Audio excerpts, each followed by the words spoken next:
હે મારા યુટ્યુબના વાલા મિત્રો, સવારના જય શ્રી કૃષ્ણ. એક સ્કૂલમાં એક ટીચર સ્ટુડન્ટને ભણાવતા હતા, તો એમને એક વાર્તા કહે છે. એક જહાજ હોય છે, દરિયામાં બધા મુસાફરોને લઈને જતું હોય છે. અચાનક જહાજની એવી પરિસ્થિતિ આવી છે કે જહાજ ડૂબવા માંડે છે. જહાજ ડૂબવા માંડે છે એટલે જહાજનો જે નાવિક હોય છે અંદરથી એનાઉન્સ કરે છે કે હવે જહાજ ડૂબવાની પરિસ્થિતિ છે, તમને બધી લાઈફ બોટો મળી જશે અને તમને બધા બચાવો હશે, તમે જહાજ છોડીને ચાલવા માંડો. ઘણી બધી લાઈફ બોટોની અંદર લોકો લાઈફ બોટો લઈને કૂદીને બચીને ચાલવા માંડ્યા હોય છે. બધા લગભગ બચી જાય છે, ખાલી એક કપલ જહાજની અંદર છેલ્લા રહી જાય છે. કપલ રહી જાય છે તો થાય છે એવું કે એની અંદર એક જ વ્યક્તિ આવી શકે એવું હતું એક લાઈફ બોટની અંદર. તો જે હસબન્ડ હોય છે ને એની વાઈફને ધક્કો મારીને દરિયામાં કૂદીને લાઈફ બોટમાં બેસીને જતો રહે છે અને પત્ની મોટેથી બૂમ પાડે છે. બૂમ પાડીને મારી વાર્તા જો ચાલુ જ છે.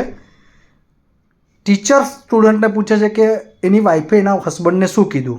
તો બધા સ્ટુડન્ટ એક ઉઠીને જવાબ આપે છે, આઈ હેટ યુ, તું એ ખોટું કર્યું, તું ખરાબ છે, તે મને સપોર્ટ ના કર્યો. બધા અલગ અલગ ટાઈપના જવાબ આપે છે. એક છોકરો શાંતિથી બેઠો હોય છે. સ્ટુડન્ટ કે તું કેમ શાંતિથી બેઠો છે, તું જવાબ આપ. છોકરો એવું કહે છે કે એની વાઈફ એના હસબન્ડને એવું કહે છે કે આપણા સંતાનને સાચવજો. હસબન્ડ કે ટીચર કહે છે તે આ વાત સાંભળેલી છે, વાર્તા સાંભળેલી છે? તો કે ના. સ્ટુડન્ટ કહે છે મેં નથી સાંભળી આ વાર્તા, પણ મારી મધર જ્યારે મળતી હતી ત્યારે મારી મધરે જતાં મારા પિતાને આવું કીધું હતું, એટલે મને ખબર પડી કે આવો જવાબ આપ્યો હશે. ટીચર કે સાચી વાત છે. પેલો બચી જાય છે, ઘરે જાય છે, એની છોકરી હોય છે, પરવરિશ કરીને ઉછેરી પાછળીને મોટી કરી દે છે. છોકરી એક દિવસ ઘર સાફ કરતી હોય છે તો ડાયરી હાથમાં આવે છે. છોકરી ડાયરી ખોલીને જુએ છે.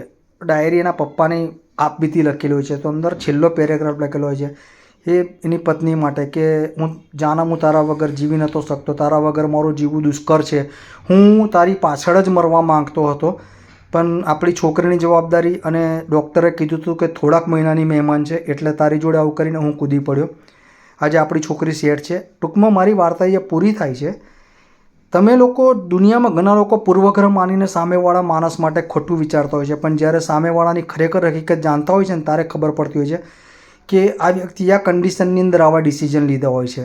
આટલું કહીને મારા વિડીયોને પૂર્ણ વિરામ કરું છું. મારા વિડીયોને લાઇક, શેર, સબસ્ક્રાઈબ કરજો. જય શ્રી કૃષ્ણ.